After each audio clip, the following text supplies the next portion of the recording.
Hey y'all. So I am going live. Wait a minute. Hopefully I put this thing. Oh, you know what? I need to test this out, you guys. Um, but I'm here today. We're gonna talk about some of this drama with Tisa Tales. Oh, let's see. Let me see if I can see myself. Did I make it public?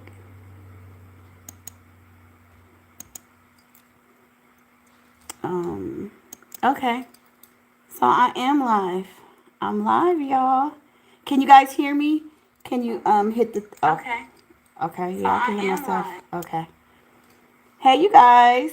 Thank you for joining the chat. Yes, I'm back home. I got in yesterday. Yes. Thank you for joining AT2. You know I don't see no thumbs up. At least hit the like button.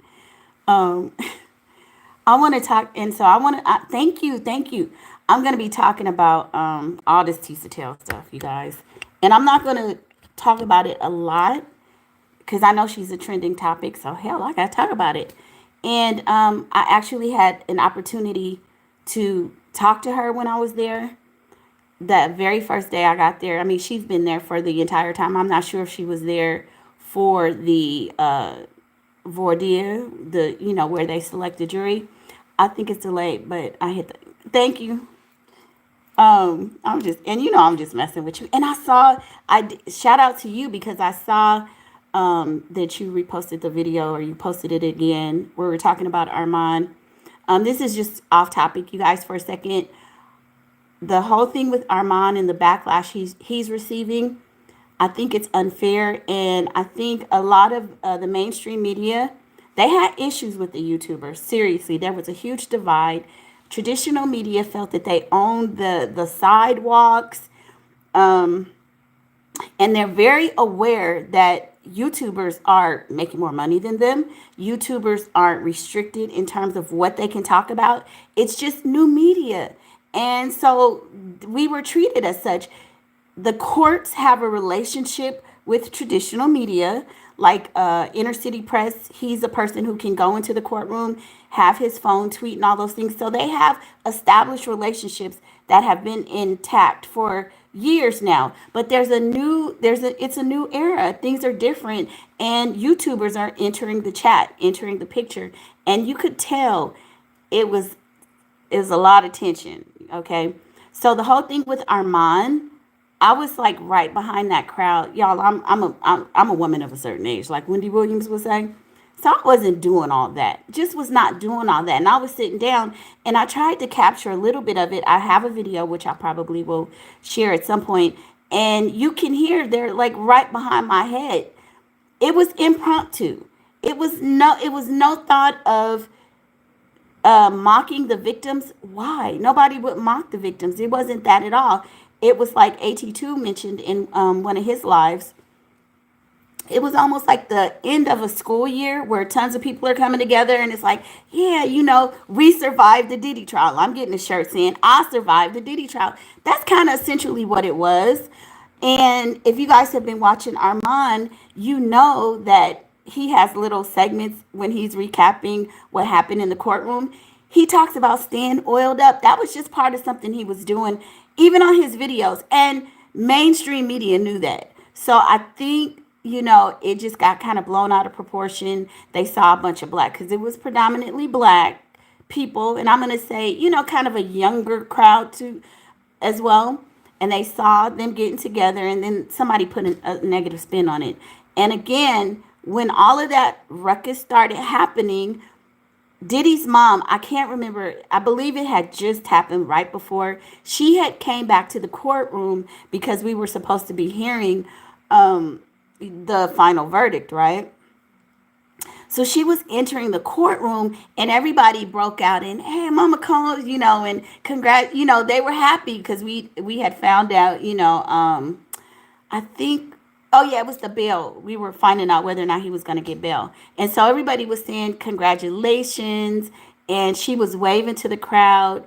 And that's it. I think that's kind of, it was just in the moment, and it was nothing to berate the victims. The victims weren't even in mind at that moment. You saw the gathering of people who have been in this intense, small little community, like a little city that they started right out there. And they were just celebrating. It's over. Gonna miss you. We're leaving. Let's have some fun. And it was Uda and Arman. Uda on go. I think Uda is a Diddy supporter. But Arman has been objective with his coverage on when he, if you watch Arman, when he goes on, when he does his recaps for the day, he would say when prosecution team had a good day and when they had a bad one. He was like kind of delivering the way we thought. Now CNN didn't eat me up, boo, because I wasn't getting oiled up. Now I did get a dab of baby oil, but here's the thing, I think because they were black, young black people, that they kind of, and I got to check it out. AT2, if you can send me where they ate them up, because there's one African American woman.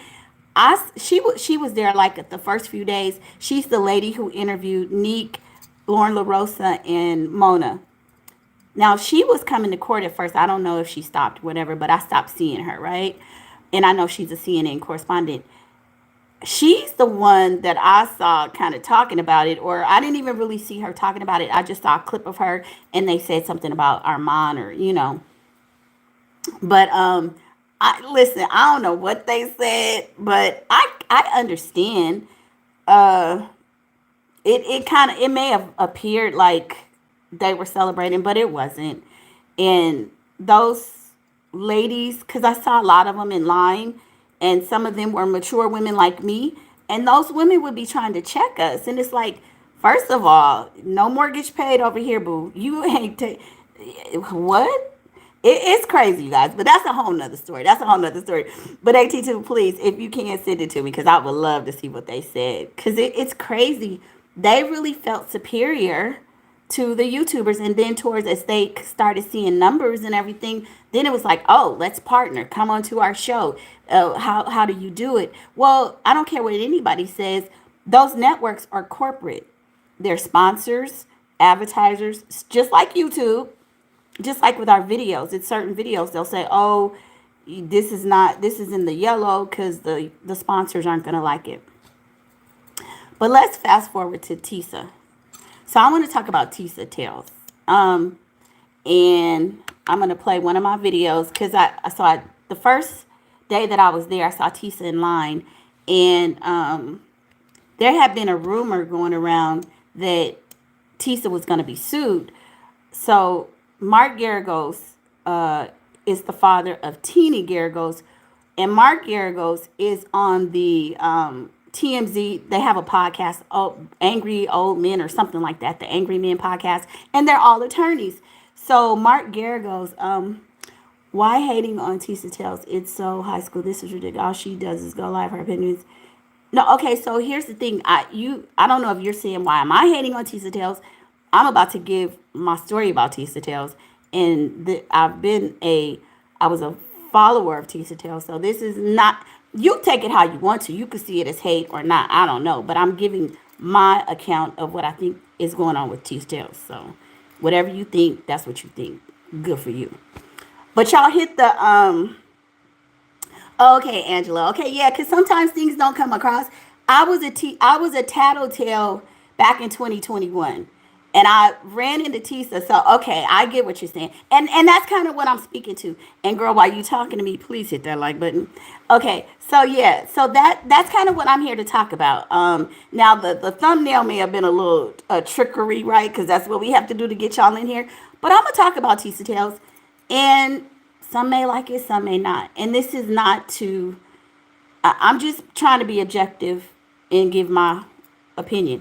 So the first day that I got there, so me and Tissa kind of go back since 2021. I used to be part of the Tattletales, back in the day. And Tissa was a full-time YouTuber. I, worked. My daughter was in college and stuff, so I couldn't do YouTube full-time. Just wasn't feasible. But I followed her, and we would talk sometimes, like in the chat, stuff like that. And she used to be a tarot reader. So the way we even met, because she wasn't doing, I was doing celebrity gossip back then, when I could. And So she would come on, and she was doing the tarot reading, and so I forget the very first time, but I came on. I was like, "Hey, Tisa," I think her channel used to be Tisa Tells Tarot or something like that, and I was like, "Hey, because she was like, I could read you. You could pay $10 for a reading," and I think I did pay $10 for the reading. And now that I think about it, and I was like, "What's gonna happen with my YouTube channel? Am I gonna blow up or whatever?" I don't even remember what she told me, y'all. I don't remember. But the first day, so over the years, there would be some. Yeah, she started off as a tarot reader, and I'm going to show you a little bit of that as well. So when I saw her, when I got there the first day, we were all in line. There was the press was in one line, so they would divide us up. There was all this line holding and all of this stuff. I didn't know what was going on, right? People who had been there for the jury, for them to pick the jurors, they kind of knew what was happening. I was kind of new to the game. First day of opening argument, so I didn't know. So in line, Tissa's at the front of the line. I think Arman was there, some of the bigger YouTubers. So once you're in this main line, then you go in the building because we have to go into security. Then they break up the line yet again. Then it's press, and then there's regular, like, public. So what they would do is let 7 or however many, it would be a count of 7 press, 7 public, and then 7 press again, 7 public. And the bulk of the people that were invited in was the press, and the public only had 14 spaces. So if you were in line and you were in that number, then you got to get into the main courtroom. So Tisa was maybe a few people ahead of me. I wasn't going to get in because I think I was number like 16 in line that day, the very first day. So I was like, "Hey, Tisa, I don't know if you remember me. My channel was Laugh, Gags, and Gossip." She was like, "Yeah, girl, I remember you, your daughter and stuff." And so I was like, "Yeah," and because we had DMs and everything, and I was like, "How's it going?" I said, so then we just started talking, right? And because, like I said, we had DMs, and so I was like, "Hey, can you give us some insight on the rumors, or people are saying you're going to be sued?" Because there was a rumor on YouTube that Mark Garagos had said, allegedly. Now, I'm not saying this, but this was something that was in the put out there, that he was saying that Tisa was going to get sued and all this stuff. And she was like, "Girl, they be lying. No, I'm not." And I was like, "Okay." And I didn't believe it anyway. It was kind of like tongue in cheek saying, "Girl, we heard they coming for you. You're going to be sued." She said, "No, they just be lying on me." She said, just like people had kept saying that she was pregnant, right? Because y'all remember not long ago, before the trial started, people had started saying that she was pregnant. It was a rumor that she was with child and all this stuff. So she said, just like they be saying I'm pregnant and all. I was like, "Girl, yeah, I know they be coming for you." So it was just kind of a funny exchange, nothing more than that. Tisa goes in, I go into the overflow, right? So as we progress every day, there starts to be drama about who gets to go into the overflow and who doesn't. So before I continue with that, I'm going to show you, I saw her, let me see, let me make sure I get this back. Like I said, the very first day we talked, and then of course we would see each other. Yeah, there was a rumor that she was going to be sued. Damn it, I'm trying to get this. But she dispelled that, and I really didn't believe it anyway. I'm not. Now, here's the thing. Now, in terms of what they're saying now, it could very well be. I mean, since the trial has happened, there were rumors, even in the courthouse, that some people were going to be sued. I don't know if it's true, but she may be one of the people that is being targeted. I mean, as you guys know, I think she is being targeted because she is you guys hold on. Okay, now my I was gonna share a video, but it's not playing right now, so I gotta wait a minute. There were rumors that, because you guys know Diddy's team was there. I mean, his publicist was there, Lisa Beard, Holly Beard, my bad, Charlucci, his best friend, and a host of other people that was with the Diddy camp. They were talking about some of these things are rumor. People, talk to somebody that talks to somebody. And so by the time it was over, it was rumored that some of the bigger YouTube channels may be facing some lawsuits. Don't know how true it is. Just giving y'all what the word on the curb was. You guys, I also got to meet Rotten Mango. Rotten Mango is another one of the large YouTube channels that she says that Diddy saw her in the overflow court, I mean, in the main courtroom, looked at her and said, I know you. Some people are saying it's true, it's not true, I don't know. We know that Cassie's mother allegedly, and I think Nick at Night confirmed this as well, when she was on her way off the stand, looked over at Tisa and was like, nodded to her like, girl, you've been on it.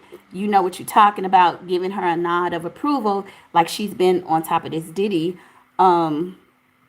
Like she's been given the facts. So Cassie's mom allegedly is a Tisa Tell supporter. Okay, and since this video is not working, hold on, you guys, let me take this off for a second so I can try to get this together. But so as we would come and stand in line every day, it was always some line drama. I ain't gonna lie about that. It was always some line drama. Who would get in? But at that point, I wasn't really tripping. And I know to have a line sitter, you would have to allegedly pay like in the upwards of $300 to $400 because they hold your place in line starting at like 5 p.m. like right after we would leave court. Then they would start lining up, and it was always about 10 people. Now the main ones that they were lining up for was like the mainstream media, because mainstream media could afford that, right? Like we didn't have that kind of money. I mean, I didn't think it was worth it.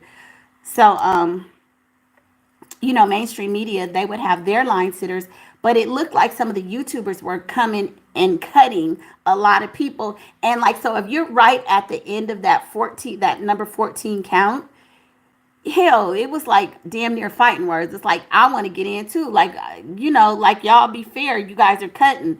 So I got into my little thing, one day, we were inside, and Arman was with Mel watching the World 777. And so this lady standing in front of me, she was like, well, y'all have my back because they seem to be cutting out. Because I wasn't paying attention, to be honest. I was talking, and she was standing right in front of me. And the mother in me, because I have a dollar, I'm always the mama, I don't care. She was like, they keep cutting, and I'm like, oh yeah, that's a problem. I'm too damn old for this. Like, so Armand had went to stand next to Melvin, and I was like, hey y'all, what's going on? Like, I don't even know if Tisa was in line then, because I kind of forget. It may have been the first day. And I was like, cause y'all like letting people, what's going on? And so Armand looked at me like, what? And so he was like, oh, I don't need all this, right? But he didn't, I give Armand kudos, because y'all know Armand has a tongue. Armand will read you for filth. And I ain't no match I don't have that kind of energy at this age. I just don't. You know what I'm saying? So Armand so he's like, oh, never, you know what? I'm not doing this today, and I'm exaggerating a little bit. I'm making it a little bit, So he gets out of line, and then he goes behind me. And so he's talking. So I was standing in line, and I had been holding a place for somebody, but she had been in line, and she had put her food down on the ground in her bag. And so then when she comes back, then Armand goes, oh, this one up here, point to me. He's like, she has so much to say, but you doing the same thing. And I was like, no. Because it did look like I had done the same thing. And I was like, oh, hell no. Now y'all done got me in some drama, and it's not what it is. I said, no, listen, Armand. So I step out of line, and I go back to Armand, because he's a few people behind me. I said, no, Armand, she was in line, and she left, and and that was her stuff, and that's where she was. So it's not what you think. And so he was like, no, anyway. So he wasn't trying to hear it. So I said, listen, you gonna take your ass back to where you were, because I'm not doing this. I said, y'all not gonna act like I'm the angry black woman from the Bay Area with an attitude up here starting no ish. Get your out of line. Let's go. So he was kind of laughing. So then we started. He was like, no, I'm not doing it. I was like, look, I'm the auntie. You tripping. Let's go. Don't do this to me. I was like, now I'm having chest pains. You going to make me have chest pains. So so he ended up getting out of the line and going back to be with me. I'm like, we ain't doing all this. And I said, anyway, the young lady is the one that told me y'all was jipping. I was just trying to support her. Shit. So, oh, Angela. Okay. Well, I'm still a fan of Arman, yeah. So, I mean, to everybody feels how, everybody has a right to choose, right? That's supposed to be the freedoms of being in this country. But anyway, so I'm like, yeah, you take your ass back to the front of the line. We're not doing that. So after that, we hugged, and after I saw him every day after, it was, hey boo, and we were all good.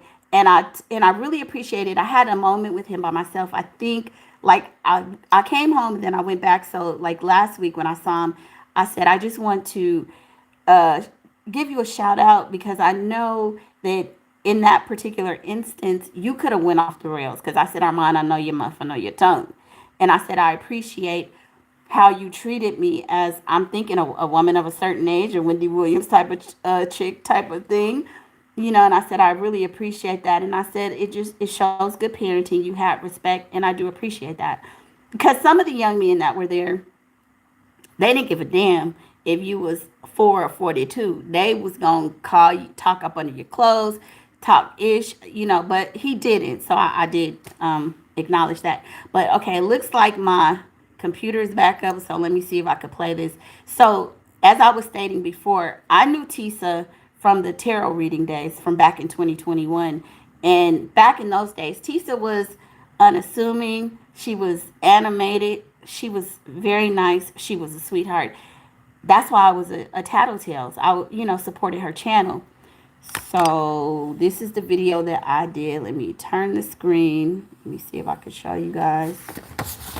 This is my encounter with Tisa. Now, this is not the first day. We would see each other, and wave or whatever. So I think I can't remember exactly what day. But anyway, here's my video, you guys.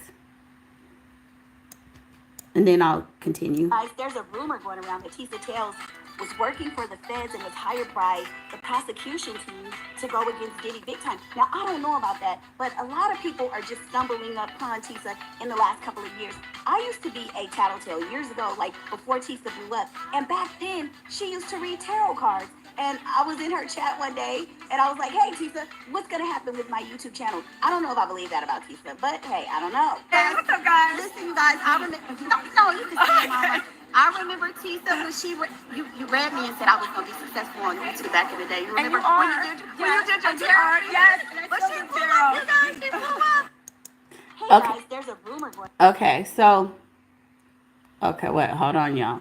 Okay, so that's a quick little video we did, and then we have pictures and everything.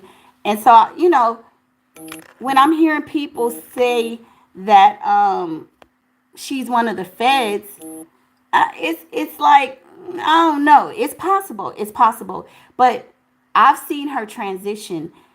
What I will say about Tisa is that Tisa, because she was a full-time YouTuber, Tisa would do 3 to 4 or 5 videos a day.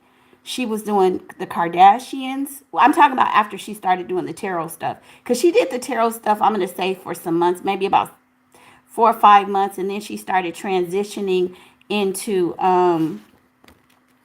to the black sector tea, right? People are saying that Tisa hates black men. Let me tell you something. Tisa started blowing up when she started doing covering the Kardashians. And what really made her big is when she went for Portia. I don't know if y'all remember Real Housewives of Atlanta. Tisa actually was over in Africa, and she started exposing Simon. Okay? She was relentless. She had her foot on Portia's neck.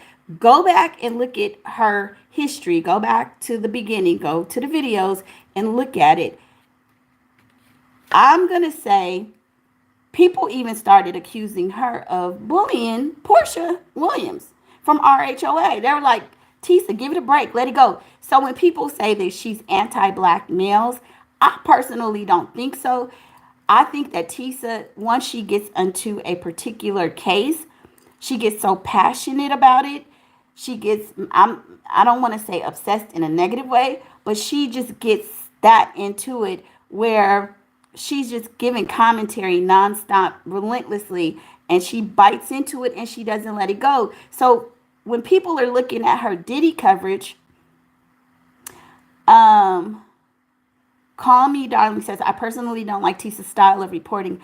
I've seen a few things that have turned me off. However, I don't think she should be harassed. Yes, I agree with that.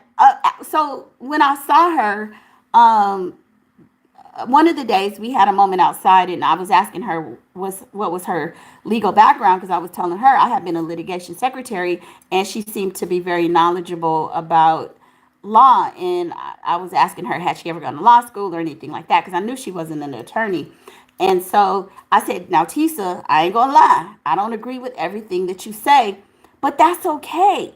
You don't have to agree. We all have to have emotional intelligence. We all have to be adults. We have a right to our opinions. Tisa is biased. That, no doubt about it. If she gets on a story or topic, you know where she stands. Some of us try to be more objective. I try to be more objective. However, I'm not held to the same standards of a journalist working for a major platform, because they pay my damn bills, right? But I still try to have some journalistic integrity. But that's just me. But I don't understand why people get so mad when if you are a tattletale, which is her followers, you know her stance. She is biased. There's no way around that. She is. You don't have to agree with her. But wherein is it okay to just attack her for her opinion? Like, she has a group and a following. Let's see. Let me see what you guys are saying. My mother was a reporter for paper, and she was the same way. Tawana says, I agree. Hey, Tawana. Thank you for joining. Yeah, I didn't like the way to see men coming at her like that was not cool to me. And she has a right to have her opinion. You can be biased. She can be biased. That's her channel. That's her style. But here's another thing. That's a good point. Tawana says they're not picking on TMZ, and TMZ was pro Diddy quietly, because for y'all, Mark Garagos, that's his daughter, was on the legal team. They're biased. That he wasn't gonna say anything horrifically against Diddy. And a lot of these people have biases. It is what it is. Angela says, that's what I said, don't watch it. Yeah.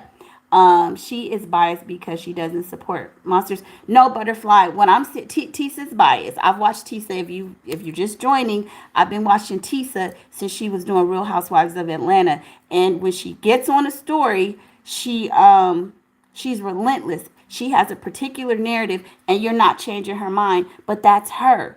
I'm not saying she's right or wrong. Tissa is biased about things. Her reporting style, if she's against something, she doesn't hide it. Some people are just objective. Like Arman would go back and forth.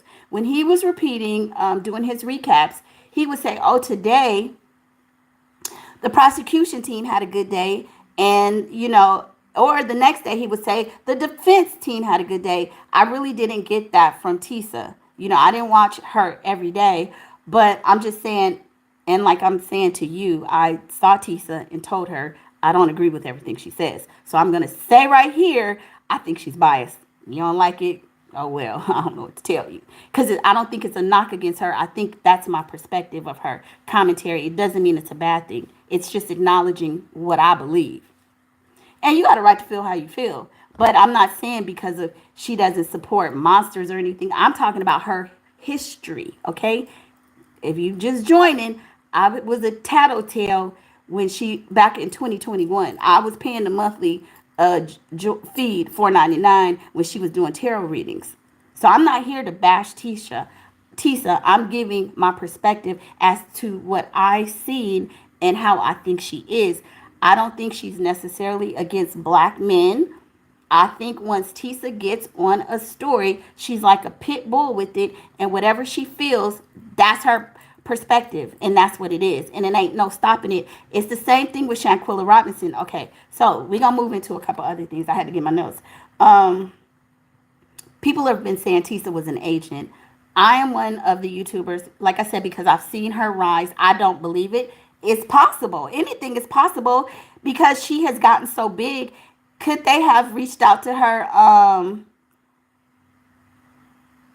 She did say when one did better than the other, though. Okay, Butterfly.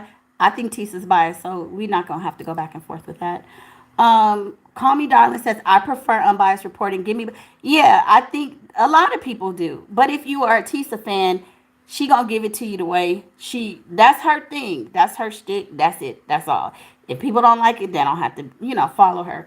Um, but people were saying Tisa was an agent, and I don't believe that. Could she have changed over the years? Possibly, but if you've seen her progress from when she was doing tarot readings, I don't believe that. Now, could people, because her channel has gotten so big, could they have come to her and said, "Hey, we are going to give you money to have a particular perspective and all of this"? It's possible. There are sponsors, there are sponsorships. I mean, just the same way a TMZ or any major platform, they have advertisers, and if it's not ad friendly, um, then they're not going to support you. So, I don't. Could they have gotten to her? Possibly. I don't see it. I don't see it. I just think that Tisa has gotten very big. And another thing, she would used to go in on the Kardashians to the point where people said she was bullying them. That's not blackmails. That was the Kardashians. That would have been probably in 2022, maybe 2023, you know? And people used to accuse her of, oh, you stop hating on the Kardashians. That's her style, right? Is that being an agent? I don't think so. Okay, but I'm going to tell you why some of this started about her being an agent. Number one, when Ratchet was out there yelling on her, I think I was somewhere in the front. I wasn't close to it, so I didn't even capture it. But I know other YouTubers like Max, he caught it, and other people. Her security was right there, so nobody was gonna touch her, right? Just like with Rot Mangle. I got a picture with Rot. Hey, Coco, thank you for joining, girl. Um, yeah, yeah, that's just her style. Rotten Mango had said that Diddy had looked over at her and said, "I know you," and apparently, and you guys, I took a picture with Rotten Mango, but I didn't talk to her about this. So I'm only telling you things that were talked about while we were there. So it was said that she had to move hotels. She was scared. I don't know how much of that is true. I don't know, but that was the rumor that, and I think she may have talked about it once or twice. Um, I don't. I think she may have talked about it once or twice that she had to move hotels, but the rumor was that she was fearful. I don't know why. I don't know if somebody threatened her. We do know that Tisa was threatened in the beginning. I didn't witness it. I think it was after day one or two, allegedly, and a content creator told me who witnessed it, and there's supposed to be footage of it. I don't know whose channel it's on, but she was, I guess, leaving the court, and somebody, just like what Ratchet did, was yelling on her and saying, "You're a liar." Yeah, yeah, yeah. And so that's when she went ahead and, had to get security. So that's what I was told. And then after that, we did see her with security. And I did ask her one day, uh, Tisa is absolutely professional, and the screaming at her was trying to get a moment chance. Yeah, I mean, people are trying that. Listen, people are trying to go viral. They're trying to do a lot of different things, but she was not in. Yeah, listen, okay, and call me darling. Thank you for that, because that's why I'm going to talk about the jealousy. Let me get there, y'all. I'll be losing track. Um, Nobody was going to touch her. She had security. One day we were talking. I was like, "You got your security guard?" She's like, "Yeah." She had two. Nobody was coming near her. He was standing away. He was just trying to call her out.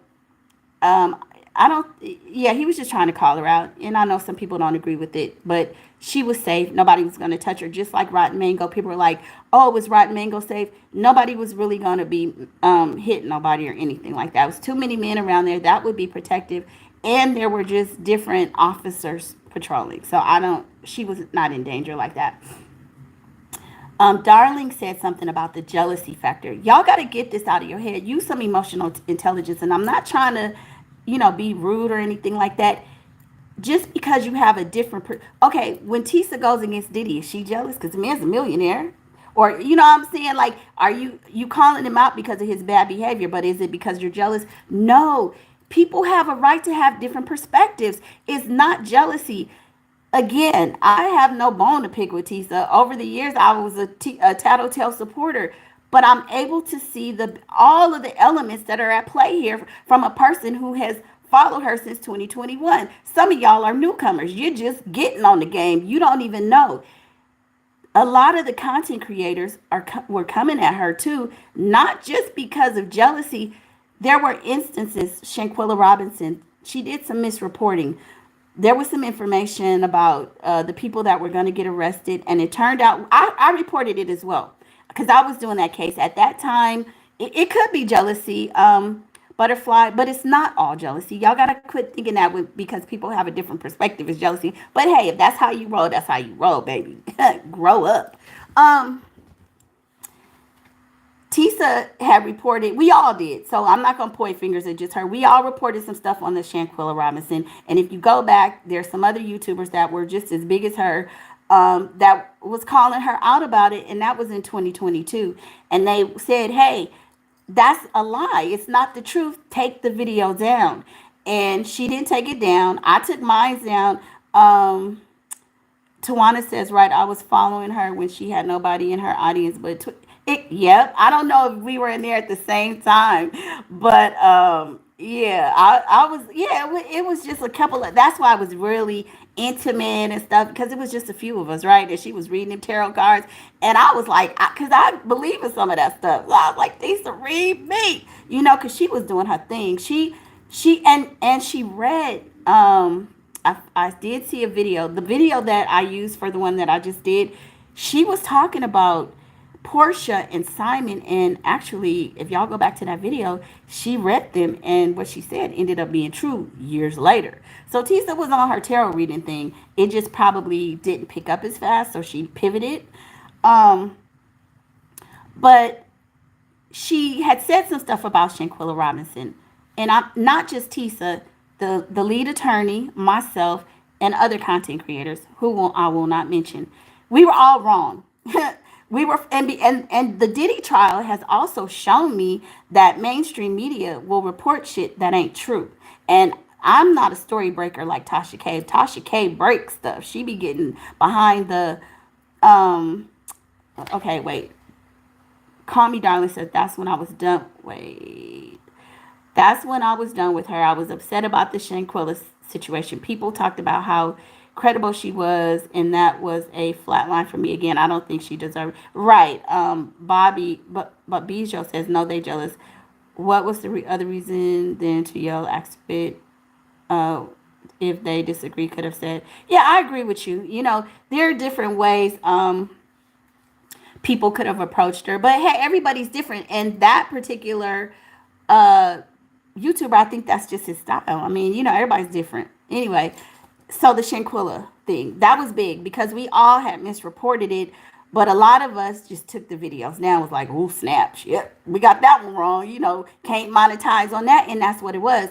So people were pointing fingers at her and the lead attorney because they kept the videos up. So other YouTubers, I wasn't one, but came out and they was calling her out, and Tisa was like, oh, well, so she just moved along. So everybody's like, okay, that's not cool. But we're content creators, so we're looking at it from a different perspective. Like, let's have some integrity and tell our, viewers the real, even if it's wrong and we got egg on our face, just correct it, okay? So then there was also another incident, and again, I'm going to go back to the Portia thing.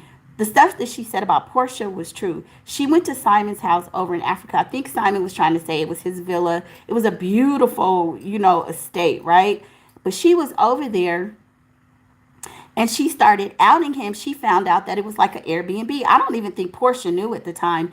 So she broke that story, and people were like, damn, because she had the ability to travel and she was, showing us places that she would go. And for her to be able to go over there, walk through this man's house that he had been perpetrating like it was his, that was a big deal. That really put her on the map. And then she had some documents that she leaked, or I can't remember all that. That's been some years ago. But she came and brought the receipts showing that, Simon was kind of a scammer. And I say that allegedly because I don't want to be getting sued. But she was showing that some of the things that he was saying wasn't true. So that put her on the map. But she would do 3-4 videos about Portia a day. And people were just kind of like, come on now. Now you just beating up on the lady. And some people were saying that she was jealous of Portia because Portia was living a life. At that time, Tisa wasn't who she is now. She wasn't Tisa Tells. She was just on the come up. So people accused her of being jealous. Y'all go back and do your history. People were like, why do you care all of this? Hey, Chris Nicole. So people were saying, why are you doing all of this? Why are you, coming at Portia like this? Like, okay, you've exposed this and that, but now it's beyond just reporting. It's more harassing. So y'all got to understand, everybody has some fingers pointed at them at one time or another. So there was the content creators are seeing this, and so people are starting to kind of call her out behind the scenes and even publicly, like, come on, Tisa, kind of let it go. We ain't trying to bash another black woman. That was that was the commentary back then. So then, like I said, then there was the Shanquilla Robinson, and people were like, oh, hell no. This, because the Shanquilla Robinson got really personal because it wasn't just a salacious story. Somebody had lost their life, right? And so a lot of people took it very personal because we wanted those people to be arrested. It was almost like if you had been there back in the Kanika Jenkins days, we wanted justice. And so it was like, no, just don't bullshit this story. Get these facts right because we want them behind bars. We want them arrested. And don't tell us they are going to jail when they not. No. So that's where a lot of the content creators started kind of coming at her.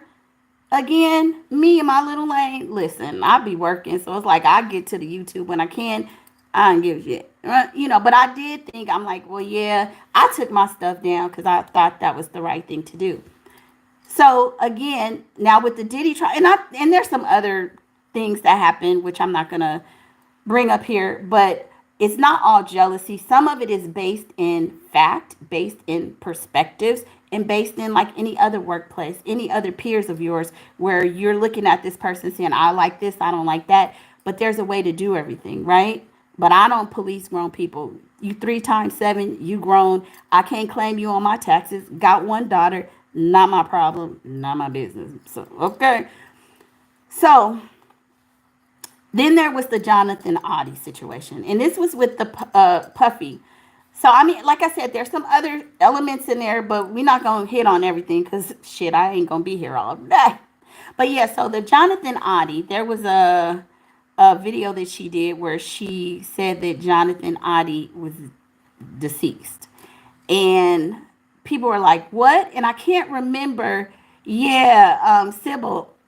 Wait, so, hold on, you guys. Hold on, let me. Right. She said that Jonathan Audie was deceased, and people were like, no. So some of the content creators, I really wasn't on that Jonathan Audie thing. I wasn't a part of that. I didn't really do a lot of reporting on that. Yeah, like Chris said, she kept going because people kept giving her clicks and views, and that's the thing. When that is what the content, but see, here's the thing. YouTube is kind of unregulated when it comes to us as peers.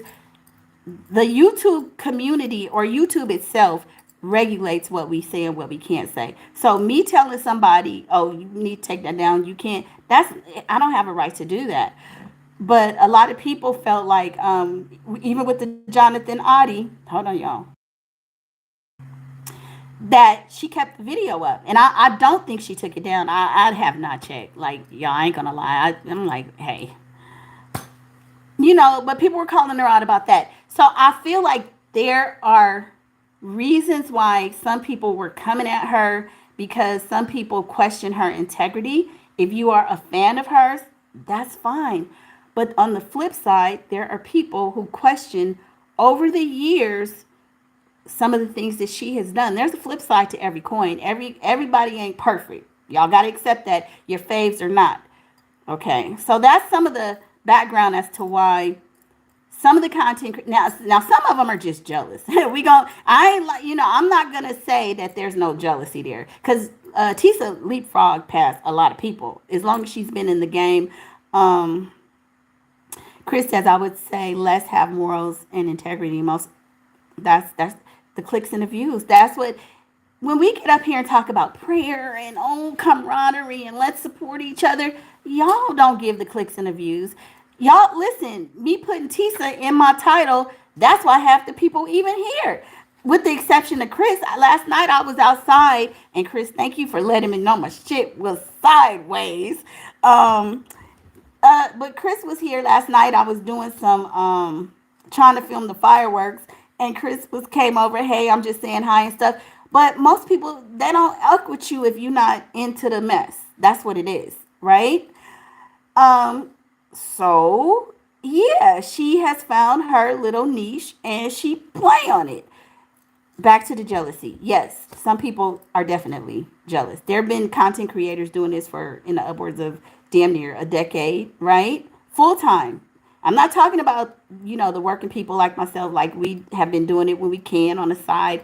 You can't say ish, because this girl has been grinding nonstop, three, four, 5 videos a day. That was her full time job. But there's some other YouTubers that have been doing this full time for some years, and she leapfrogged past everybody.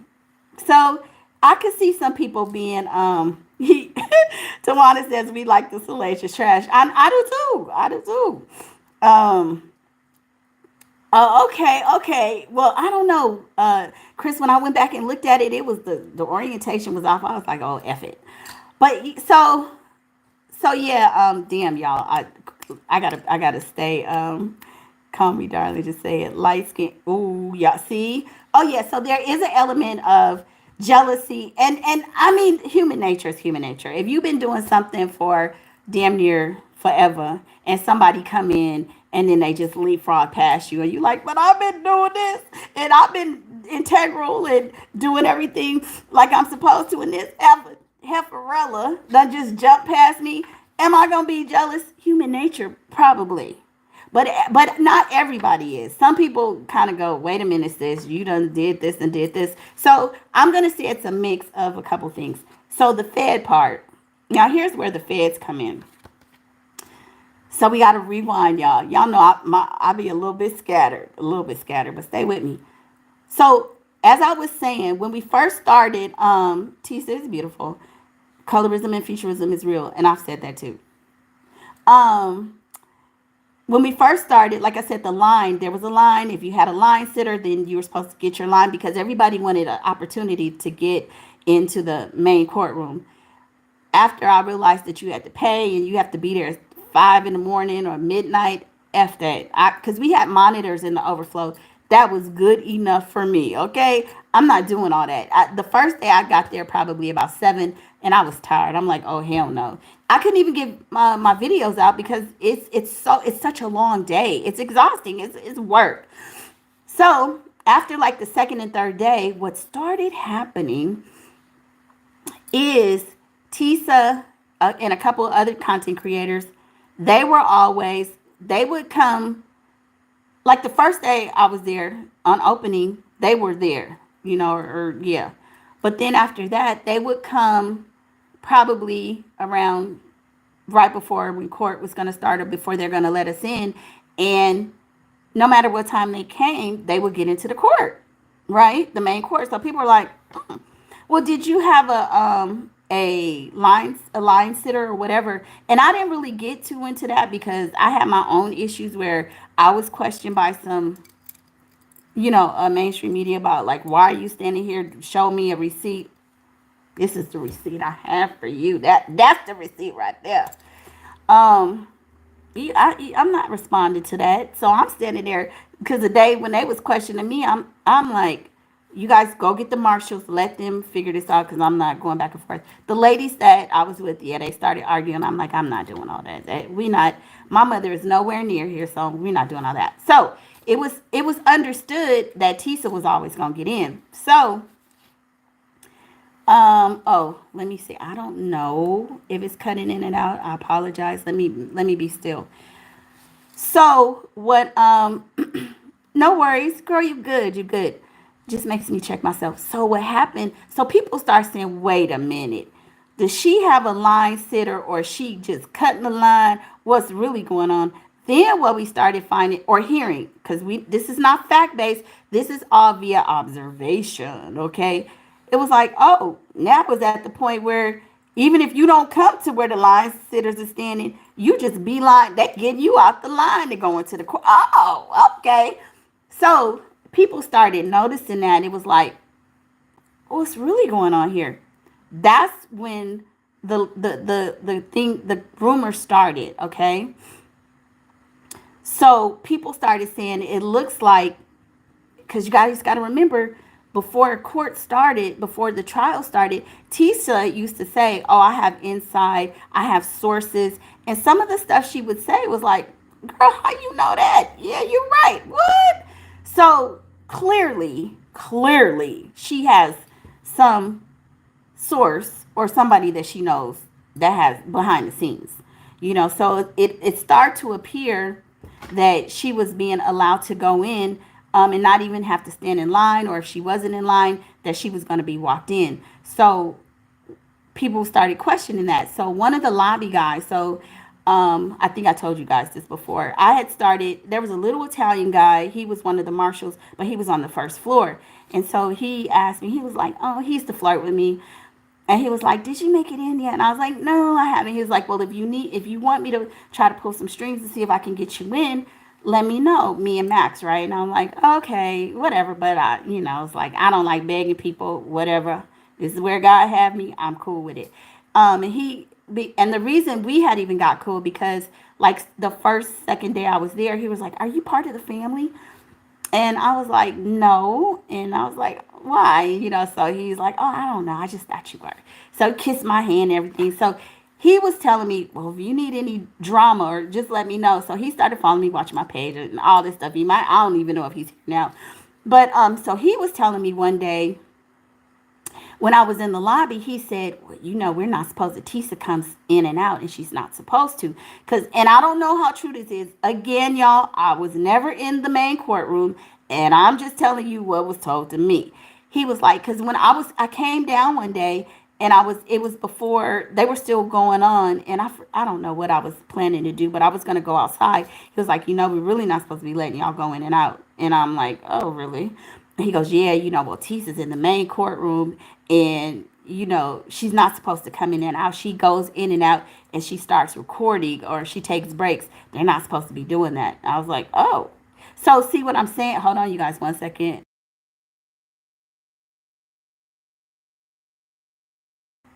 So it was things like that. Now, if this man is telling me this, you can imagine the rumors and the things that are being said on different floors by different people and behind the scenes, right? So that's one thing. The person saying that they're allowing her to go get her breaks, address her audience, and then come back in. So you guys know that there have been instances where Judge Aaron Subramanian said that things were leaked. How did the media find out certain things? Well, here's the thing. Even when you're in the overflow courtroom, they might have sidebars and we could hear it. Like the jury would be released. And so sometimes they would dismiss us, but Max and I would stay back. So if you're in the main courtroom, I don't know if they allowed them to stay in there, but sometimes I feel like they would forget that the cameras were rolling and we could hear. And I'm not saying that they're, that slow or whatever, but we would get to hear conversations about things that they didn't want the jury to hear. So And I don't know if inner city press was tweeting about it, but we would get to hear the sidebars or things that they were talking about. Well, there was one instance where Tisa on her own video talked about the fact that court was over and it ran to maybe almost 6 o'clock, and she had heard some things, and I think she talked about it.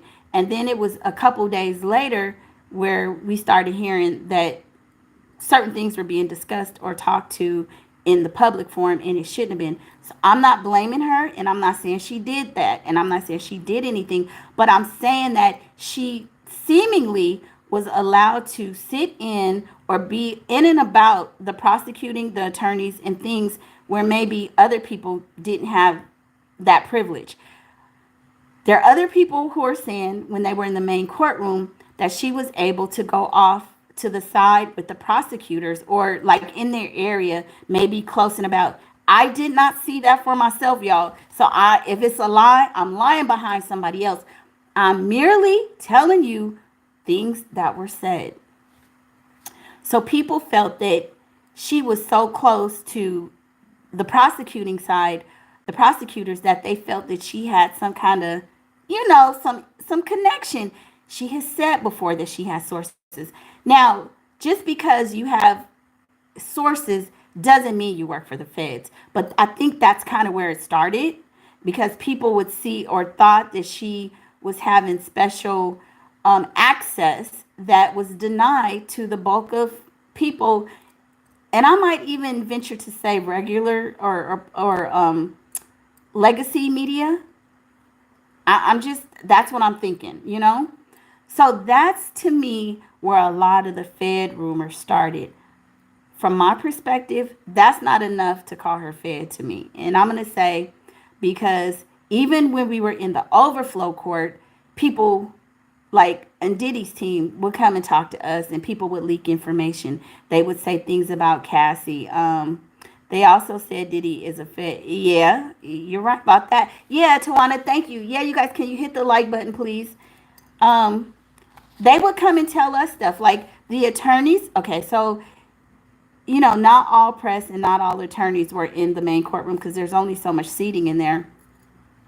So they would come and sit amongst us. They wanted to feel like they had people that were observing the jurors to see, they have I forget what their title is, but they observe the jurors to see how they think the jury is going to vote. What do we need to change? Well, they also have people to come and get a feel for the people in the gallery, like, what are you guys thinking? I mean, it was unofficial polls. I don't even know if it was official or unofficial, but they would try to talk to you. There were people that I talked to that I didn't even know. Max was telling me, like, the guy that you were talking to, that's family. I'm like, that ain't family. And I was giving my true opinion because when I first got there, before I was thinking we were going to see freak off videos. I thought we were going to see Jay-Z and Beyonce and J-Lo and Allie Carter, because that's what they told us. We get there, the freak offs were threesomes. It was like, what? I done flew all the way from California to hear this ish. Are you crazy? But so it wasn't the evidence that we had talked about and the things that they had previously told us. It wasn't none of that, right? So people, family, his people were scattered about trying to get a feel. And there was this one guy I remember. We were having a conversation, and like I said in the beginning, I was like, I was talking really reckless. I was. And Max was like, girl, you don't know who you talking to. That's the fan. I'm like, it ain't the fan. Hell, he ain't ish. He done did this, did that. That's until, before I started hearing more and more evidence. And then my opinion, not that he wasn't guilty of some stuff. I've held that. If you guys go look down my timeline, things that I've posted, things that I've said, I've held that I felt he was going to be convicted of something or get found guilty. But I felt that the RICO charges, now the trafficking, I was a little iffy about, because traditionally my view of trafficking, and y'all could say it's Max V, Max Vault. He's the guy that I met there, and so I would ride into court with him because I stayed in New York a little bit. And then I started staying with my daughter in Jersey because you guys know she moved out there. So I would ride in with Max. So I would be talking, Chris. Now you don't just girl, I done just lost my train of thought. But anyway, yeah, it was so we're talking to different people. They're trying to get a feel for us. What are we thinking? Because then they will run back and tell. Then they would tell us stuff. Okay, because then there are people in there kind of low key slandering Cassie. They letting us know. Well, you guys know, and this allegedly from the legal sources, Cassie's testimony, they didn't want her medical records because of her situations. Like they would plant information to us as well, hoping some of us will bite and talk about it. Well, Cassie got immunity. Well, you good because she had to. And so a lot of these things started to come out like we didn't know. I mean, like we found out that the feds contacted her 2 weeks after Diddy filed his case. And just like it was kind of, and I'm going to say, I feel it was routine that they kind of let them know, oh, hey, you might want to get legal counsel because you might be charged with something. And I feel that I felt that one of the reasons the prosecuting team failed is because I don't feel they had an airtight case on Diddy. I don't. And they had a narrative, right? Like it's sort of like you could be liable, you could be guilty, you could be sitting next to Diddy. What you gonna do? Now this is how we feel. We feel that Diddy did this. You have this lawsuit, and where there's some other things because when you listen to the different witnesses testify, you could kind of see where there was some discrepancies in their stories, but it's kind of like they were trying to follow the narrative of the prosecutors, but it just kind of sometimes it just didn't align. It just didn't. But anyway, okay. So Tisa, why did people think that she was a Fed? Because people felt that she had the VIP access and got privileges that other reporters and legacy media didn't get. We talked about the jealousy. We talked about Shanquilla, Jonathan Adi. Yeah, so I think I covered the reasons why I think people have started calling her feds. I don't personally think that that's a true narrative, but at this point I don't know because what I'm finding is that if you promote a particular perspective, the opportunities are there. If you want to get into mainstream media, we can see like even with Arman doing the baby oil that was taken out of context and has legacy media has been reporting it that they were celebrating or mocking the victims, and that wasn't the case. So I think people just kind of get distorted. There becomes this group think, and all you need is one person to say one thing, and then it kind of blows up. And let's see. No, girl, I'm playing with you. Don't even trip. It's not you. You know I'm messing with you. Um, oh, thank you. I appreciate that. So yeah, so a lot. And then let me say this. Some people really just don't like Tisa style, but sheep mentality. Yeah, it's like one person says something, and then there's this group thing. And I honestly witnessed it with Tisa. You really you have to. It's I don't know. I think sometimes it's hard for people to celebrate other people when they've been doing this so long. I hope it's not jealousy. I hope it's not us tearing each other down. There are a lot of different personalities. Some people are desperate to make it. Like this is how they pay their bills. This is it for them, right? So I could see where some people are making yeah, she was nice. I mean, that's another thing. She was very cordial. When people would come up, she would be in the middle of doing her live and she'd be like, "Yes, how are you? Hey girl." She was. And I think she tried to be even overcompensate because she knows the hate that's out there, right? Cuz yeah, like Tisa would be doing her lives and always the times that I would see her, because we would see each other every day, because once we would go outside court, everybody would have, would leave or whatever, and she would always run out to do her live streams. Now, let me tell you, y'all, I was there to cover the case, but I didn't go live. There's some days I didn't say ish. Tisa was grinding, and Tisa, for the amount of time that she's been on YouTube, look at how many videos she has. She has probably 4 times the content. She got herself in the algorithm, and that's hard work. Like, I know some people are just like, there's the beauty factor. There's pretty girl privilege. Y'all, my daughter got pretty girl privilege. Hell, I ain't mad at it. There's pretty girl privilege. But Tisa works. She grinds. And so if you're putting out that much content like her, you're gonna hit the algorithm. It's just a lot of things that were in her favor. It was her time.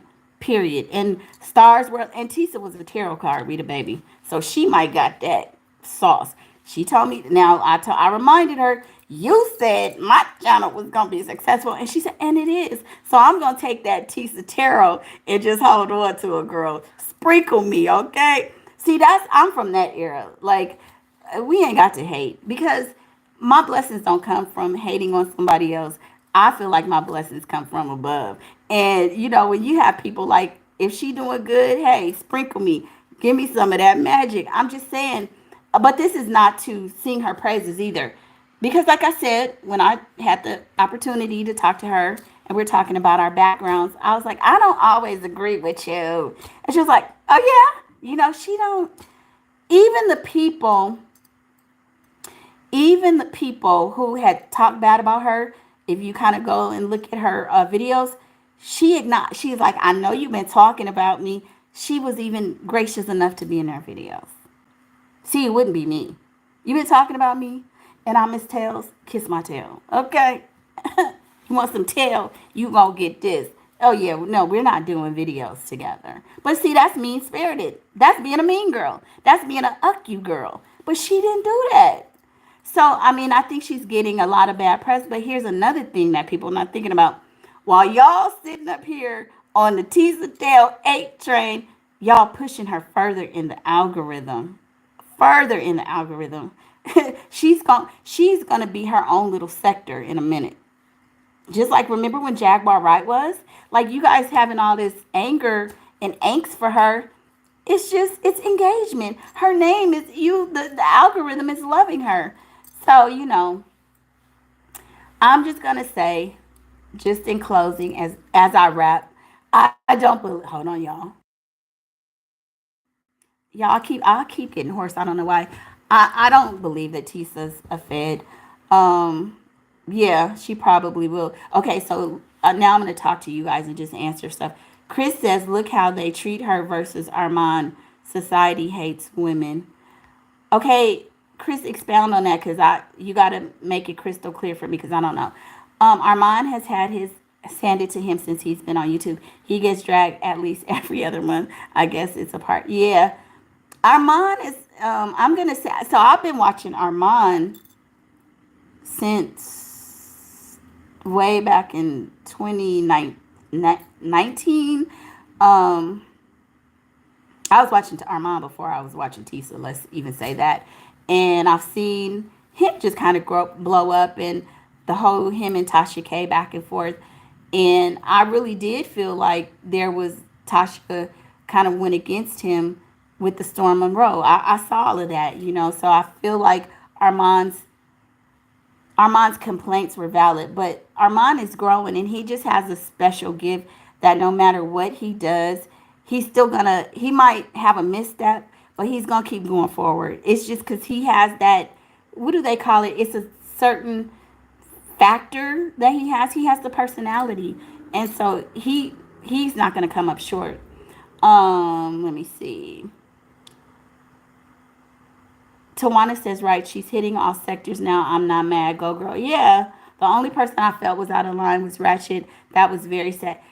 Yeah, he went, like, just to see a man go after her like that. And the other thing is because I don't follow Ratchet like that. I know I've seen some of his videos and things like that, but there had also come out that he has a situation with one of his exes and stuff. So it kind of is like if you're already being labeled as having an issue with your woman and a DV situation, coming at Tisa like this is a really bad look. But he wasn't gonna do nothing. Trust. Tisa had two Tisa at all times outside of the courtroom had two bodyguards watching her. Oh, another thing I was gonna say, another reason why there was a lot of Tisa hate as well was because y'all know, and this is another thing, she inadvertently said the names of Jane Doe and I believe Mia, the one lady, and so people caught it on camera. Some of the content creators actually emailed the court about it. They did because they talked about it. They wasn't shy about it. Now I don't know if they did or didn't. I didn't. Let me say this: I'm not the kind of person. Hell, I let the universe do its job. I'm not on that type of time. If it's something pertaining to my kid, oh hell yeah, I'm calling you. Listen. I got into it with somebody over my child, called the FBI, Homeland Security, everything. I'm going up and down, and they had said that I was a witch, right? Because it was like, oh, don't F with her. If you get into it, she gonna try to do everything to destroy you. You up with my kid, it's all bets are off. That's just, but other stuff, not my business. I might not like it, might not think it's cool, but I'm not ever gonna try to block your blessings or come for you. That's just not the type of time I'm on. I ain't gonna say I ain't gonna talk about it, but I'm not gonna go out of my way to try to get you in trouble. Anyway, people called it to the court's attention, and there's actual videos of her saying it. So when it came forward, there was a rumor that she had been banned from the court, and some YouTubers were celebrating that. And because they made it very clear, if you said anything or if you did this, you weren't going to be back in. And so when it was shown that she actually did, a lot of YouTubers were like, well, why is she still in there? So I'm hearing that, again, this is rumored. I don't know it to be true, that there was some behind the scenes. Can y'all get the likes up, please? A couple more likes if you don't mind. There was some behind the scene negotiations and some affidavit signed, and then everything kind of went away. I don't know, but that's what's being said. So that also probably pissed a lot of people off. And I should have said that earlier on because that was a big one. That is one that people were very pissed about. I'm telling you, that drama was all up and down the courtyard for a couple of days, and people were emailing. People were emailing.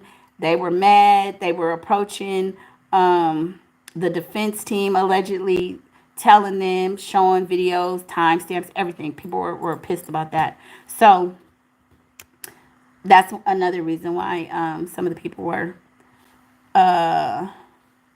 You said, okay, so Coco says, I heard a few that were there to say her name too. You said your daughter got pretty privileges, but she came from. Oh, that's so sweet. Thank you. Yes, Chris. Listen. The pretty privilege is a thing. I'm gonna tell you. And I know you pretty too, girl, Cali girl. We Nick at Night. You guys, she was on CNN, so I was rooting for her. So yeah, so it was just a lot of different personalities there. But again, and there was a lot of fighting, y'all. It was a lot of fighting. It was a lot of fighting. There was a situation that happened with the surprise witness, but I'm gonna talk about that on another video. It was some stuff flying about that. I was gonna just kind of break these videos up and stuff. In terms of the bail hearing, I'll probably do a video about it where I really focus in on it because I still got notes and everything. We saw Diddy's mom. She was in the break room. We would see them almost every day. So one of the women that I was hanging with there, we just kind of would be together a lot. Her name is Chenoa. You guys go check her out. I don't know her channel off the top of my head. I'm sorry. I'll probably put it in. You guys go follow Chris Nicole as well. we were in the break room and Diddy's mom came in. Because we was waiting to hear about the whether or not he was going to get bail, and so she stopped her. So she came to our table, and she was telling her, "Oh, I used to see you at Justin's," because a lot of New Yorkers were there. People from New York. Some of us actually flew in, but you had a large base of people from New York, and the New Yorkers. I would say the people that were more pro Diddy were the people who were from New York, people that may have known him from his old stomping ground and stuff like that. So I'm gonna say his fan base mainly for people from New York, and so she stopped Diddy's mom and she was telling her, "Oh, when I used to come to the restaurant, you used to do this and you used to say that." So it was interesting. So we got to talk to her. Well, they were having a conversation, and I was telling her, and I ended up hugging her because I do understand. Just like Chris Nicole said a minute ago, I don't know if I could do a live or do anything without me mentioning my child, because that is such a huge part of my identity. I'm trying to get my own identity, you guys. Y'all got to help me out. 2025, I need to be my own person. Okay, I got 20, she'll be 25 tomorrow, right?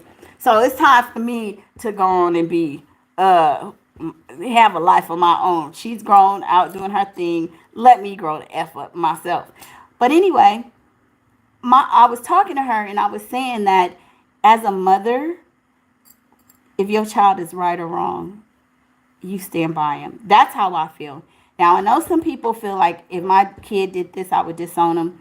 The only thing I've told my daughter that I would disown her for, and I don't even know if I would disown her, but I said if I ever heard that you did something to a child, and I mean inappropriate, like, something like that, I can't rock with you. That is the most vile, disgusting. We not cool. But anything else, you will be wrong, and I'm gonna tell you wrong. But I'm your mama, and I'm gonna have your back. And publicly, I'm gonna walk the walk of shame with you. Behind closed doors, I'm tearing into that. But so for me, as a mother, I told her that I admired the fact that she stood by her son because she's an older woman, and I have seen her like close up. There was like the first time I was there, because you guys know I was there the first couple of weeks, came home, and then I went back. The first time I was there, when I first saw her, one day we were actually going through security at the same time, and I've shared this story before. And I wear my hair, my wigs and stuff, and I thought it was kind of funky that they patted her wig down. And I talked about it, kind of laughed about it, but I just thought, and because she's not frail, but her gait is a little off and stuff, and she's an older woman. She does be dressed and everything, but I just thought, come on, y'all, she got a wig up in that, a G went up in that wig. Come on now, seriously. So, and generally, she barely, I think she only missed a day or two. And that's when the twins came back to California because they were graduating. But she would always be, no matter what, because we could see Diddy on the screen. If there was nobody sitting behind him, because there was one point where they left to go celebrate the girls with the graduation or whatever, you would see her sitting there, even if she was alone, but behind her son. And I mean, I admire that as a parent. Regardless, like I told her, I said they could, because I needed to say this because I wasn't condoning his behavior, but I was saying as a mother, I understand and I get what you're doing. You stand for your son, good, bad, and different, right or wrong. And somebody told me, so there was a woman with her, and they told me it was her daughter or his sister. I don't know. I didn't ask who she was, but we kind of had a conversation and everything. And so we talked at the table, and I said, I'll just give you a hug because I understand as a parent how tough it is to see your child sit up there and go through this. Again, it's some ish they done. They got their ass in this, but you got to sit up there and you're torn up inside because you got to sit up there and pick up the pieces and support them. So I did acknowledge her for that. Let me see. Chris says your channel is a part of your identity. Um, Coco says okay. So Neek is a sweetheart. Met her, but I've been following her for a long time, and so maybe 2 or 3 weeks ago, because she came back before me. Y'all, I had to bring my dog, right? So people, like some people, like some of the ladies were dressed to the nines, okay? But hell, I'm from California. Chris, you know, we be wearing flip flops, we be wearing, Birkenstocks. But I did step my game up. I had on my little Tory Burch and the little crystal ones, the little crystal. I had my little, my second round, because the first round I was like, oh, hell, I'm just getting out here. Again, I'm traveling with a dog. I got to make sure my dog is good. Hell, you know what I'm saying? So I ain't got time to be all trying to be cute and everything. He got to be good. So, Neek, I was in her chat maybe a couple weeks ago, and she was saying she was debating whether or not she should come back. And I was like, oh, because we had met, I think the first time, yeah, we met the first time, and we took a picture together.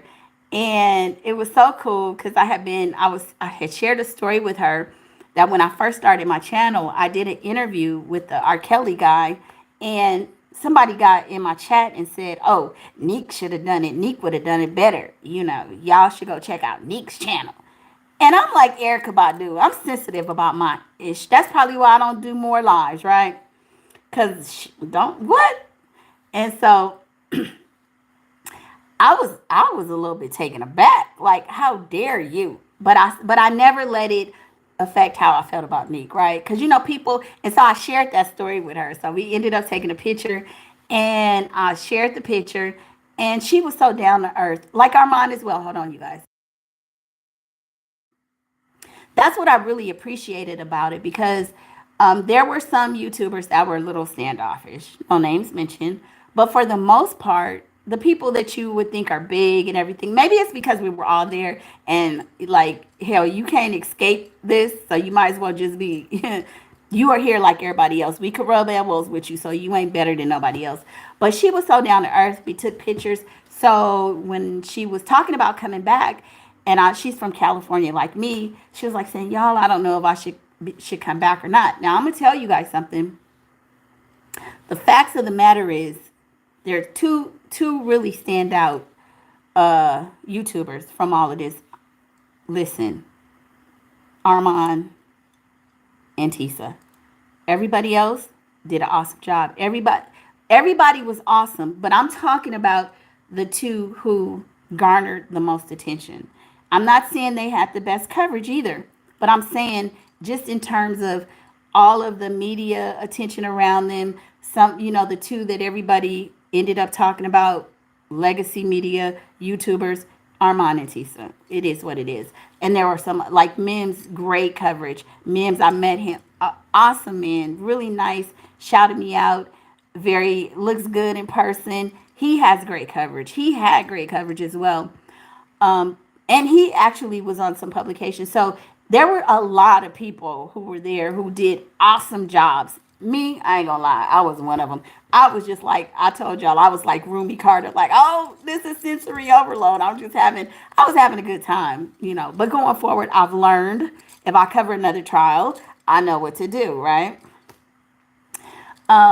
So Neek, back to Neek. So she was doing one of her lives. She was like, I don't know if I should go. So I was in her chat, and I was like, no, Neek, I hope I see you. Go back. I'm going back. And I'm going to say, okay, so my point when I was saying the coverage, there are a few YouTubers that probably profited very, very well. And I was like a Mims, Armand, a Tisa, Neek as well. Now, those of us that are smaller channels, if you weren't doing the 24/7 live streaming, if you were coming from out of state, let me just say it like that. If you were coming from somewhere else, the money that you spent, probably for me, no, because I wasn't even doing that many videos. So if you look at your ROI, the bigger content creators, they made a killing. They did. What? I'm gonna estimate that some of these people probably made a good $50,000-$60,000, okay, in a month. That's what I'm projecting. They had to have cleaned up. The numbers were astounding. Not everybody, but the ones who were there from the beginning, who did the round the clock coverage, you could best believe They cleaned up. They did. So when you talk about coming from California and or other places, if you are not doing it round the clock and stuff, for me it was more of a opportunity to learn, to grow, to network, and that because it didn't fat my pocket. So if this was something that was paying my bills and stuff like that, oh, that probably would have been a different situation for me, but it wasn't. So she was debating coming, and I was like, girl, go. And she came. And so I was glad about that. We took a part two picture. The first picture we took, she was Neek. Y'all, Neek is a beautiful girl. She's got some height on her. She's built nice. She's slender, nice, tall young lady. And so I'm short, and I'm I could stand to lose some pounds. So Neek goes, when we're taking the picture, she says, stand in front of me so I could kind of hide or so she was saying. So I'm like, what? Like, this girl, you young, you look good. But I said, okay. So she's standing behind me with her hand over my shoulder. So we took our picture. So this time when we saw each other again, she came back, and of course I came. I came back a week later because my dog got sick. So I had to change my flight, let him get well, and that's why I came, later. But I made it back for the verdict. But I would have been there a week sooner. But anyway, we took a part two picture, and I said, girl, last time you had me standing in front of you to make you look good. Now you need to stand in front of me so you could make me look a little thinner. So we did that, and it was nothing but love. It was so much fun. She was such a sweetheart. Um, as Neek and I are taking pictures, again, like I said, y'all know I talk about my daughter so much. One of the guys, Amir, my nephew, okay, he comes up and he's like, oh, hey, and he sees me and Neek together. He didn't really know Neek at night. So I was like, he's like, is that your daughter? And so somebody was like, and I'm like, it's all good. Neek is a gorgeous girl. I got a grown ass daughter, so it didn't offend me at all. So we were laughing, and I said, no, this is Neek at night and all that stuff. So when I tell you, it was a lot of love out there. It was a lot of love. But like I said, there was some drama. I gotta talk about that on another video. I think I covered everything. So in closing, Tisa. Tisa kind of has just been she's a natural. This is her element. She found something that she's excellent at. She's gonna get a lot more opportunities out of this. I'm hearing that she may even get some um, network offers, or maybe be a correspondent like on Nancy Grace or something like that. So many opportunities are gonna come her way. But again, so it's the same for other people as well. Tisa has put in the time and the grind to deserve it, and that is what it is. And the next people that are just coming up, your time is coming too, right? So it's really nothing to hate on. It's just really not. I don't think she's fed.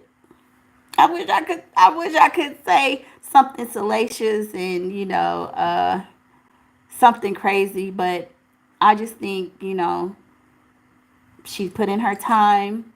She blew up. Did she get some special treatment? Yeah, she did. But she teased the tails now. That's what comes along with the territory. I, it is what it is, like it or not. I mean, you have to realize that my dad used to say, you pay the cost to be the boss. She has.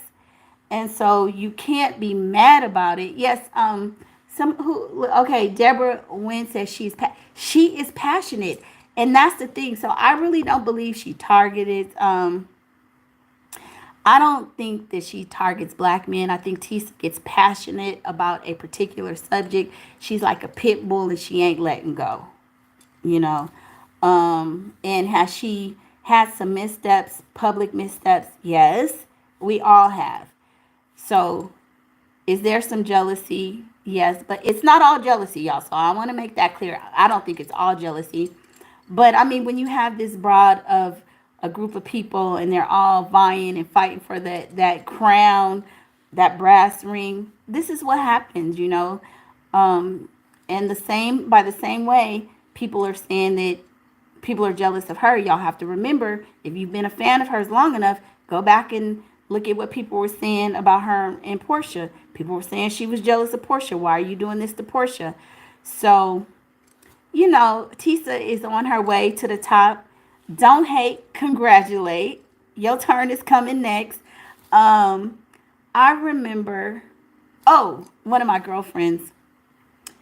I Chris, I was a member of Tattletales back in 2021, but she was doing tarot readings back then. So I'm gonna say, uh, I think 2021, but she kind of blew up. I'm gonna say a couple of years ago.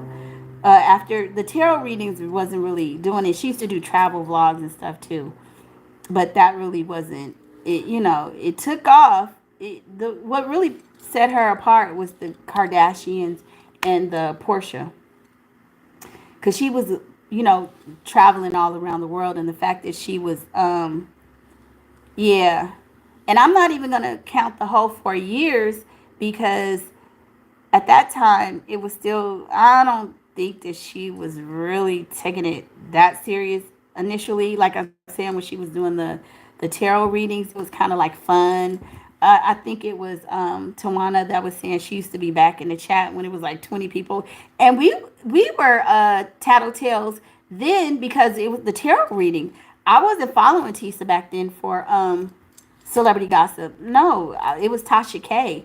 Tasha K was the person back then. It was really because I believed in the metaphysical stuff, and she used to talk about how you manifest and do the tarot readings, and then she would talk about the celebrities a little bit and their relationships. And like I told you guys, she talks about Portia. She did the tarot on Portia.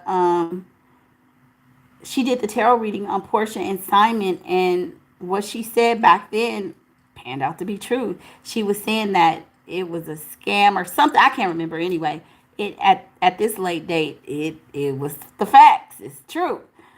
So I think it's a lot of little things sprinkled in there. But what I was gonna say as I close and people talk about Tisa, um, I know people have to be competitive, but I don't think you have to drag somebody down to get where you're going. Thank you, call me darling. I appreciate that. I don't like her reporting style, but you reminded me to give her a little grace. I can definitely, yeah, like it. Here's the thing, y'all. If y'all don't like somebody, just don't subscribe to them. And you can be critical of people. I think the way Ratchet was yelling on her, I think that's why people. Well, no, Chris Nicole, it is competitive. It is competitive because people are competing for the views and everything, but it doesn't have to be mean spirited. But there's a bit of competition in this. To say everybody says, oh, there's enough views for everybody. Listen, to some degree that's true, but listen, the ones who are dominating the views right now, y'all already know. You can say billions of people come on YouTube. We can have our lane. Everybody can have their lane, but we are all in a crowded lane right now. If you want to have your own lane, then you need to go find your own lane. Because right now, we in Tisa and Arman's lane, okay? If you are doing celebrity gossip, it's a crowded space. I'm just saying, not saying it. I'm not saying that, that people can't evolve or move, but definitely it's a billion people, but they not watching your content. Let's be real. The algorithm is pushing certain people out. They're going to get the most views and stuff like that. So anyway, yeah, Deborah says competition is good, expressing your disagreement takes fun. Exactly. There was, what's the lady, the damn Finny, girl, she probably made, I don't want to say 100,000 this month, but yeah, it's probably astronomical. I think with the Ratchet though, the thing is that there's a way to say things, right? Somebody approached, what's the lady, the attorney in the YSL? What's her name? Finn, I forget her name, y'all. Y'all know, everybody talked about her, YSL, and then she got called out. She was dating somebody, and come on, y'all, help me with her name. Anyway, I think she was the prosecutor. Somebody Fannie Willis, thank you. Oh, heart to you. I appreciate that. So somebody came up to her. There's a video of somebody approaching her, calling her out, and she kept her cool. He came and he was like, "Oh, you know, you such and such." He approached her professionally, and she responded. She was kind of taken aback. She was like, "You know, when somebody settles in, like the fuck you asked me what?" And her response, but it was done professionally. And I think there's a way you can say, hey, or you can approach somebody. And the guy was a man and she's a woman, but it was just done with so much more tact. I think when people saw this man just kind of, yeah, she had to wrinkle, because she was like, what? You could see her kind of, you could see it in her face. And I think it's okay for people to challenge Tisa. Why not? Hell, you could challenge the president. They persecuted the Lord, right? Jesus Christ. So yeah, nobody is above reproach, but it's the way in which you do it. And I think people felt that he was kind of encroaching on being like violent with her, which that wasn't gonna happen. Fanny is a Cali baby. She would probably, oh, you, okay, I didn't know that. Yeah, um, he wasn't gonna do nothing. But okay. So I was saying all this to say, I think yeah, I finished. I wrapped up about what I was gonna say about Neek. But I had a girlfriend, and she lives in LA. She used to work with, my company and stuff, and she left, and she was younger, became a mentor to my daughter. Love her up and down. She's a wonderful woman, and she was having a bad time, because we always talk about manifestation and positivity and stuff like that. And so we were talking about something, and she was like, "Oh, you had such a beautiful week, and all these good things are happening for you." Da da da da da. And then she was like, "I'm so happy. I'll be glad when it's my turn." And I said, "Tag, you're next." So I think there's a way, because like I like to be in the circle of women that push each other forward. You know what I'm saying? So there's a way, like with Tisa, instead of people hating, it's tag, you're next. Me today, you tomorrow. Everybody's turn is going to come at some point if you believe and you stay positive. But when you start, and this is my belief, I could be wrong about this too. But when you put the negative energy out there, it's kind of like that stuff, the boomerang effect, it kind of comes back to you. So I like the tag your next type of thing. And I appreciate it with Tisa when I said, "Girl, you told me my channel I was gonna blow up. Like you the one blew up, not me." And she was like, "And it still is. Just the energy, just the positivity." And that's not why I'm saying that I don't think she fed. So don't get, because I know people gonna be like, "Oh, she up dancing for Aunt Tisa." No, it's not. It's not, because I told Tisa I don't agree with everything you say, but you ain't got to be enemies though either. Um, Chris says, "I've had my fair share of YouTube females in who just negative or for no reason have way more followers than me." I mean, yeah, YouTube is a strange beast. This is the weird. Well, the great thing about YouTube, I will say, is a lot of the things, the drama that we get into is different from like inner office, because you get to, like, you don't ever have to encounter these people. Like, I don't know when again you will get all of us in people. The one thing about this trial, I was saying, like Murad Morali. I don't know if you guys know Murad Morali, the Indian guy. I follow him. He's had some drama stuff going on. So I had reached out to him one time in his chat, like, "Hey, I want to interview you." I even DM'd him and he blew me off. I saw him there. I'm like, I manifested this. A lot of people that you talk to, you want to interview. It was an opportunity to make connections and to girl, don't worry about it. And to really get to meet people. And so it was a positive for me. Like, I got to get shout. I saw Lovely T. I had one of my subscribers say, "I saw you on Lovely T's live." It was an opportunity to rub elbows and to meet people, you know. So it was a win-win for me. It was just to be there to see it. The trial. I don't know if some of you guys may remember the O.J. Simpson trial. Back in the day, we didn't have social media. We watched that on television. To be in the environment, in the room where it's happening, it was awesome. I got nothing but love for all the people. It was just overwhelming. So Okay, you guys, I'm just gonna please hit the thumbs up on your way in and out. Shout out to Chris Nicole, that's another YouTuber. Shout out to Tawana. You guys go check out her channel. And if you are a content creator, feel free to drop your channel in there. Just say channel name. Follow me here. I'm gonna keep talking. So if you guys want to drop your channels, go ahead and do that. Thank you, Chris. Love you down for that, girl. You guys drop your channels in there and let's try to follow each other because Tissa's at the top, baby, but it's always going to be another spot. So who's up next? Who's up next, right? Don't hate. Like they back in our day, we used to say, don't hate, congratulate, tag you next. It could be anybody. Just stay grinding. You don't know. You don't know. Could be you. Could be you. Right? Yeah, so I don't know if I said it, but let me say it again. I don't think she's fed. Is she gonna have opportunities? Is she connected? Yeah. But okay, that don't make you fed. Some I know some people gonna be like, oh, I don't know why she said that, but it is what it is. I don't see fed. I don't see federality on her. But it could be. Like I don't know, you guys. The only person I ever gonna really vouch for is somebody I could claim on my taxes. Other than that, I don't know. Okay. But anyway, y'all have a beautiful day, and I'll see you on my next live. So you guys, I'm going to talk about what happened with the surprise witness and some of the ladies and some of the drama. It started with the line sitting, and then it turned into a little bit racial. So we got to talk about that because she's my surprise witness. She has a big channel. But there was a little bit of drama. Max kind of touched on it. But yeah, we got to talk about it. So anyway, y'all take care and I'll see you next time. Bye.